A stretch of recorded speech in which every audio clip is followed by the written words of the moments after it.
Bienvenue dans cette toute nouvelle vidéo sur ma toute nouvelle chaîne Prendre son envol by Séverine Angel. Aujourd'hui, nous allons explorer notre mental et comment faire la paix avec lui. Je vous propose, avant de me présenter très rapidement, je suis Séverine Angel, exploratrice de l'être, mentor coach intuitive et j'ai une mission, vous accompagner à vous aimer tel que vous êtes.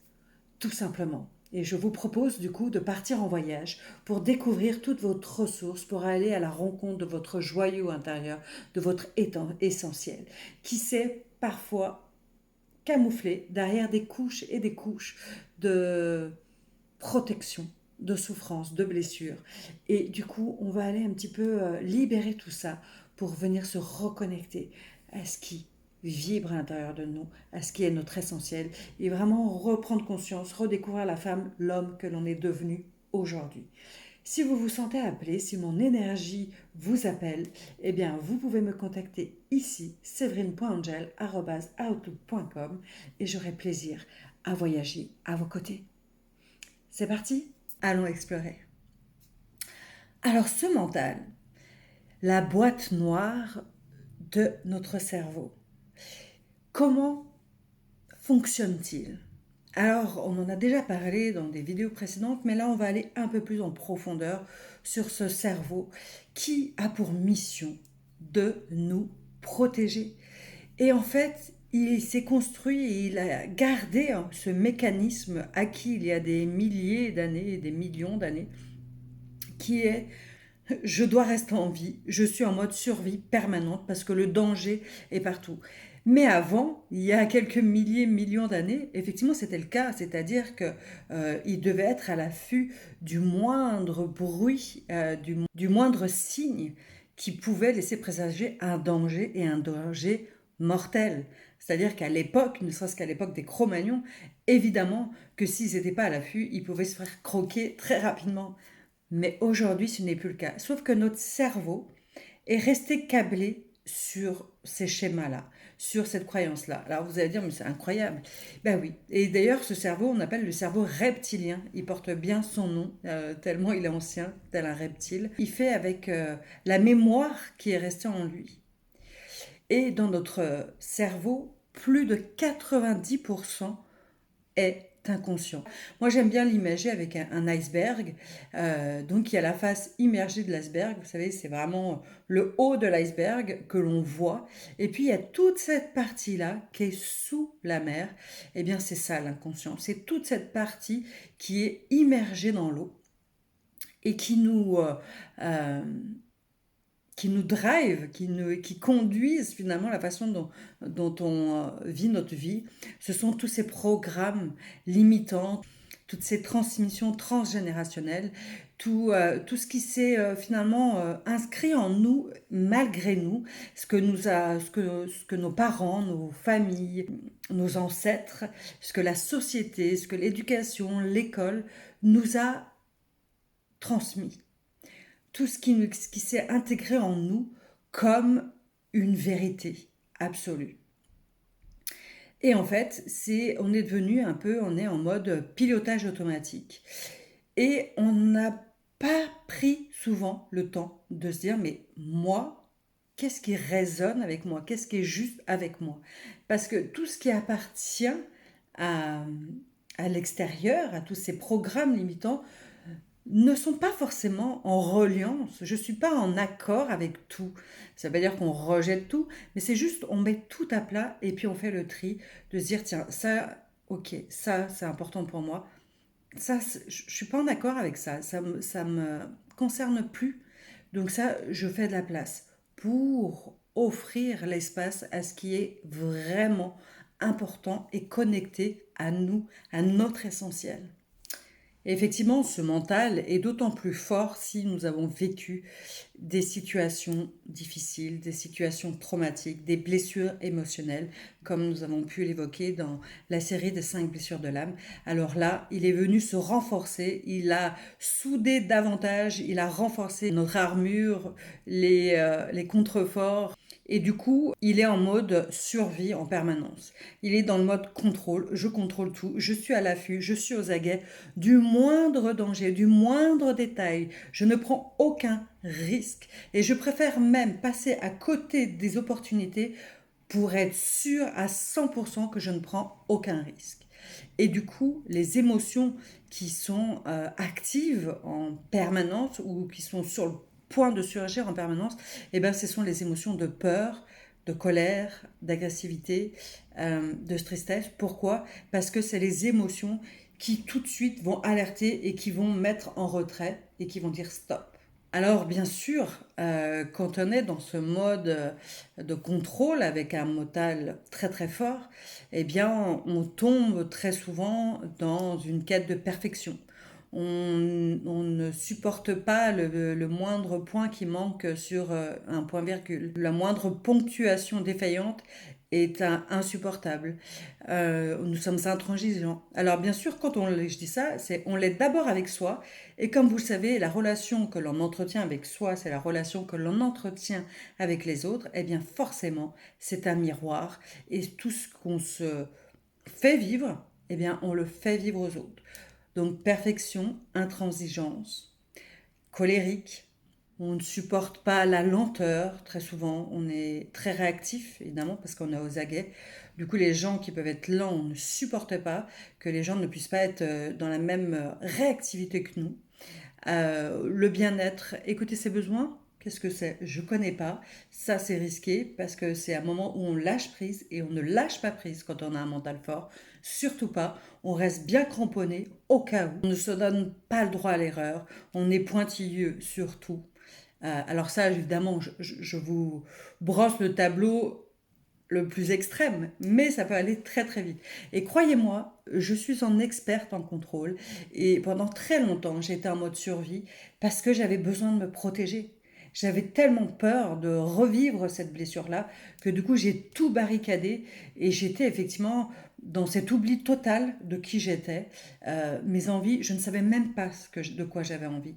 Le jour où j'ai voulu sortir de ce circuit, de ce système dans lequel je m'étais moi-même enfermée, je ne savais pas qui j'étais, je ne savais pas quelles étaient mes envies. J'avais dédié ma vie aux autres.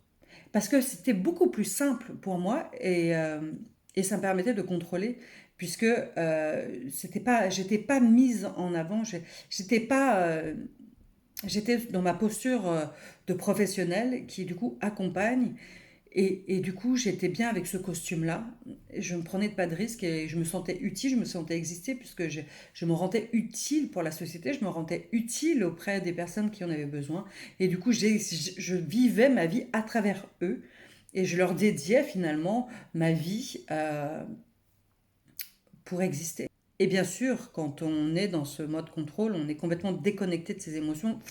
C'est un peu, on a scindé quoi. C'est comme si le mental était complètement déconnecté de notre corps et puis de nos émotions.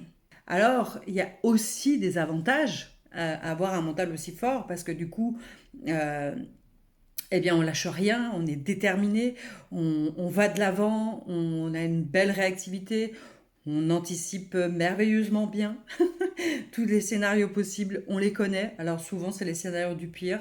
C'est plutôt plombant. Nous sommes fiables. Quand on s'engage, on ne fait pas semblant. D'ailleurs, on ne supporte pas les gens qui se retirent de leurs engagements. C'est insupportable pour nous. Vraiment, il y a une telle exigence que l'on a vis-à-vis de nous-mêmes qu'on reporte évidemment vis-à-vis des autres. Et du coup, on a une tolérance qui est peu développée. Alors on n'en a pas conscience, on a l'impression qu'au contraire qu'on est hyper tolérant, mais en fait pas tant que ça. Donc c'est un excellent organisateur, vous cherchez une adresse, vous cherchez un restaurant, il va vous trouver le meilleur, celui avec les meilleures appréciations, et puis il va aller recouper les informations à droite, à gauche pour être sûr d'avoir les meilleures informations. Donc vous pouvez lui faire confiance à 100%. Alors bien sûr, quand on est sur ce mental qui contrôle, qui drague dans notre vie pour nous surprotéger, le but, c'est de ne pas devenir s'affronter à lui. Parce que plus, vous savez, tout ce à quoi on résiste persiste. Et ce serait comme si vous avez envie d'empêcher la neige de fondre au soleil. Ce n'est pas possible. Ce n'est juste pas possible. Donc c'est comment faire pour que notre mental devienne notre allié. Déjà, le comprendre. Comprendre qu'il n'est pas là pour nous pénaliser ou pour nous empêcher, il est là pour nous protéger. Donc, il a besoin d'être rassuré. Et donc, la première étape, c'est déjà de l'observer. De l'observer avec bienveillance. De vouloir aller à sa rencontre, de vouloir le comprendre. Quel est ce mécanisme qui s'est mis en place malgré nous. Et puis, effectivement, du coup, de prendre la décision. C'est-à-dire, ok, moi aujourd'hui, ce n'est plus de cette manière-là que j'ai envie de conduire ma vie. Donc, je vais mettre tout à plat et je vais décider en mon âme et conscience ce qui est juste pour moi, ce qui me correspond à moi, à la femme que je suis devenue aujourd'hui.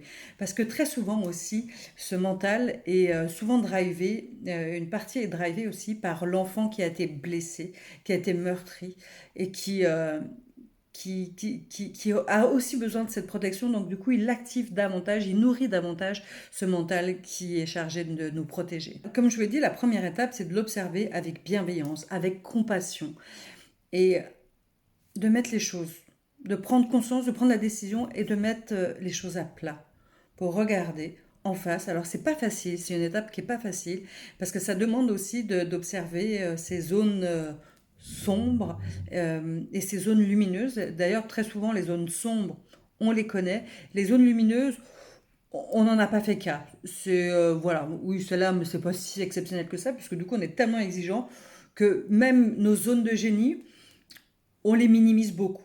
Et d'ailleurs, c'est souvent ces personnes-là qui vont être confrontées au syndrome de l'imposteur alors qu'elles ont une expertise solide, mais c'est jamais assez. Donc la barre est tellement haute à chaque fois.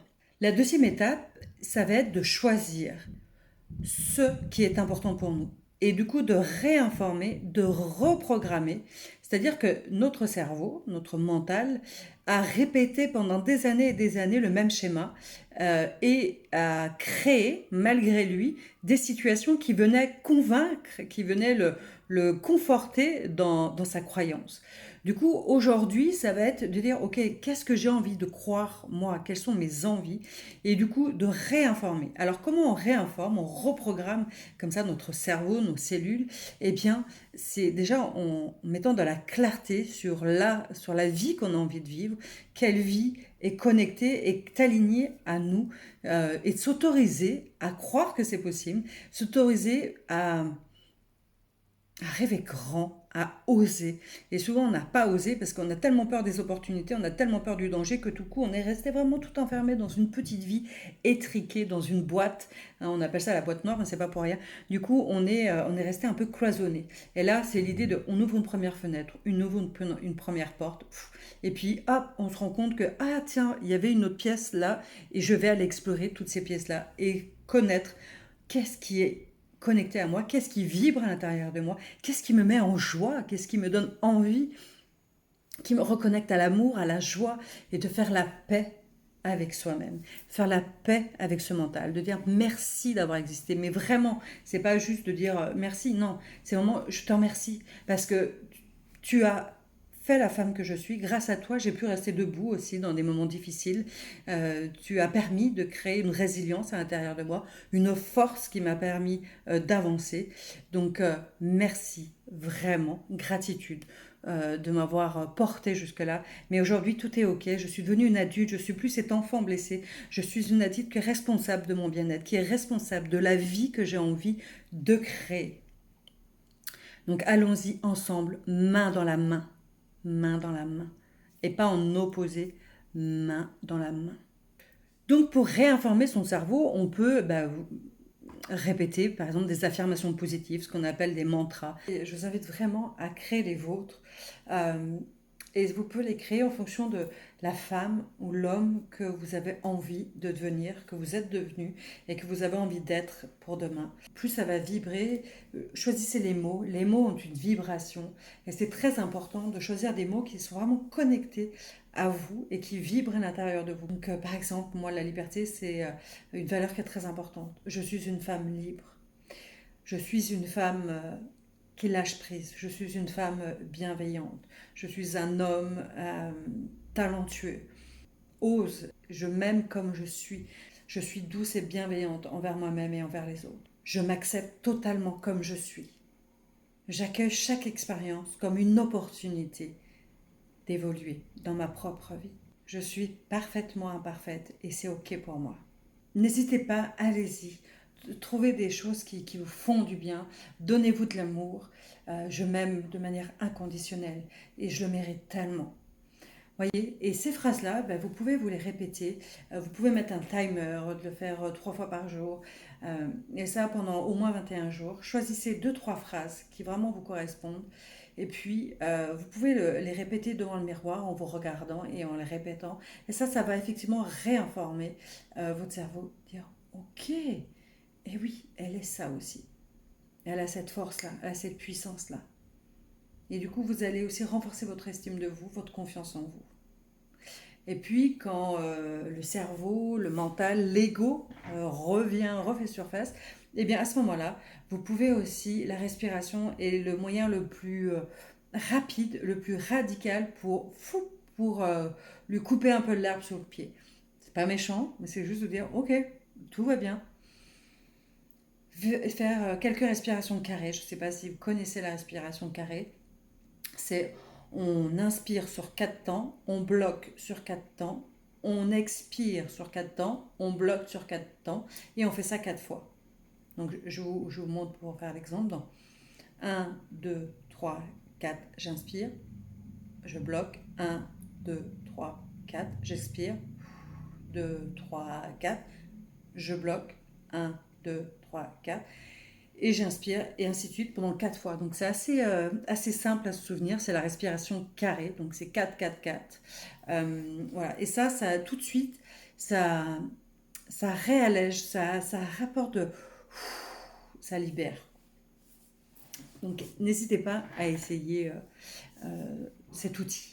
L'autre clé que je voulais vous transmettre, et j'ai tellement de choses à vous dire, mais je ne peux pas dans une vidéo aussi courte, c'est d'identifier quelles sont vos valeurs aujourd'hui, qu'est-ce qui est important pour vous, et en fonction de vos valeurs, qu'est-ce que vous avez envie de vivre, quel est votre rêve, et osez rêver grand, vraiment. En vous autorisant, vous allez aussi rassurer votre mental sur c'est ok de rêver, et c'est ok de vivre des moments positifs et de plaisir. Et plus il va multiplier ces expériences-là, plus il va être rassuré et plus il va les accueillir en grand. L'espace va se réouvrir. Et comme vous le savez, j'aime toujours terminer par une expérimentation. Alors, place à l'expérimentation. Alors, aujourd'hui, j'avais très envie de vous proposer l'earthing, avec mon super accent anglais. L'earthing, c'est quoi? C'est la connexion avec la terre. C'est d'aller marcher pieds nus dans l'herbe, dans la terre. Et de marcher en conscience, de déposer chaque pas.